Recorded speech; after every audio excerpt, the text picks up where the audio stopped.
தமிழர் பகுதியில் 25 வயது இளம்பெண் கைது.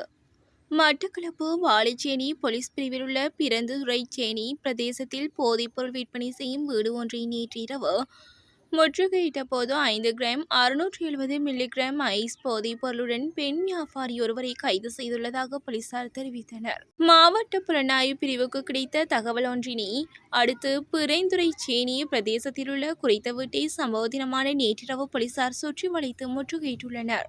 இதன்போது போதைப்பொருள் வியாபாரத்தில் ஈடுபட்ட வியாபாரியான பெண்ணிடமிருந்து 5 கிராம் 670 மில்லிகிராம் ஐஸ் போதைப் பொருளை மீட்டதை அடுத்து அவர் கைது செய்யப்பட்டுள்ளார். மோட்டார் சைக்கிள் விற்பனை நிலையத்தில் தீ, எரிந்து கருகிய மோட்டார் சைக்கிள்கள். கண்டி கடுகண்ணாவை போலீஸ் பிரிவிற்குட்பட்ட எம்பில் மீகம பிரதேசத்தில் உள்ள மோட்டார் சைக்கிள் விற்பனை நிலையம் ஒன்றில் தீ விபத்து ஏற்பட்டுள்ளதாக கடுகண்ணாவை போலீசார் தெரிவித்தனர். இந்த தீ விபத்து நேற்றிரவு 10 மணியளவில் ஏற்பட்டுள்ளது. தீயணைப்பு படையினர் இணைந்து தீ பரவலை கட்டுப்படுத்தியுள்ள நிலையில் தீ விபத்தின் போது எவருக்கும் எந்தவித காயங்களும் ஏற்படவில்லை.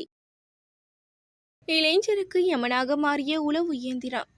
வலிகந்த போலீஸ் பிரிவிற்குட்பட்ட மகாபலி தென்ன வீதியில் சூரியவிவ பகுதியில் நேற்றிரவு ஒரு உளவு இயந்திரம் மோதியதில் 26 வயதுடைய மோட்டார் சைக்கிள் ஓட்டுநர் உயிரிழந்துள்ளார். சிங்கப்புர சந்தையிலிருந்து மகாபலி தென்ன நோக்கி சென்ற மோட்டார் சைக்கிள் எதிர் திசையிலிருந்து வந்த டிரெக்டருடன் நேருக்கு நேர் மோதியுள்ளது. காயமடைந்த மோட்டார் சைக்கிள் ஓட்டுநர் புலனறுவை மருத்துவமனையில் அனுமதிக்கப்பட்டதன் சிகிச்சை பலனின்றி உயிரிழந்துள்ளார். இஸ்ரேல் முற்றுகையின் எதிரொலி. காசாவில் 16,000 கர்ப்பிணி பெண்கள் கடுமையான ஊட்டச்சத்து குறைபாட்டை எதிர்கொள்வதாக ஐக்கிய நாடுகள் சபை தெரிவித்துள்ளது. இஸ்ரேல் மற்றும் பலஸ்தீனத்தை மையமாக கொண்டு செயற்படும் ஹமாஸ் இடையே கடந்த 2 ஆண்டுகளுக்கு மேலாக போர் நடைபெற்று வருகிறது. இஸ்ரேலுக்குள் புகுந்து தாக்குதல் நடத்திய ஹமாஸ் அமைப்பினர் 100க்கும் மேற்பட்டோரை பிணை கைதிகளாக பிடித்து சென்றுள்ளனர். ஆபரேஷன் சிந்தூருக்கு பின்பு முதன்முறையாக பிரதமர் மோடி இன்றிரவு நாட்டு மக்களுக்கு உரை. காஷ்மீரில் பஹல்காம் பகுதியில் நடந்த தாக்குதலை தொடர்ந்து பதிலடியாக இந்தியா ஆபரேஷன் சிந்தூர் தாக்குதலை முன்னெடுத்தது.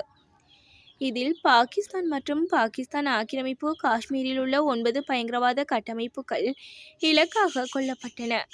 பயங்கரவாதிகள் பலர் கொல்லப்பட்டனர். ஆபரேஷன் சிந்தூர் நடத்தப்பட்டு நாட்கள் சென்ற நிலையில் முதன்முறையாக பிரதமர் மோடி இன்றிரவு 8 மணிக்கு நாட்டு மக்களுக்கு உரையாற்றுகிறார். பாகிஸ்தான் தாக்குதலை முறியடித்தது பற்றி முப்படைகளின் டிஜிஎம்ஓக்கள் கூட்டாக இன்று பிற்பகல் நிருபர்களை சந்திக்க உள்ளனர் என தெரிவிக்கப்பட்டது.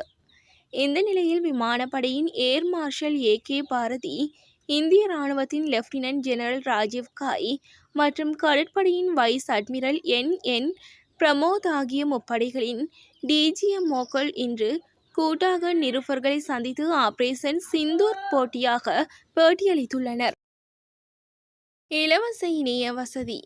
வெஷாக் பண்டிகையை முன்னிட்டு இலவசமாக இணைய வசதி வழங்கும் தானம் ஒன்று ஏற்பாடு செய்யப்பட்டுள்ளதாக சமூக ஊடகங்களில் பகிரப்பட்ட விளம்பரங்கள் குறித்து மிகவும் கவனமாக இருக்குமாறு போலீசார் பொதுமக்களுக்கு எச்சரிக்கை விடுத்துள்ளனர்.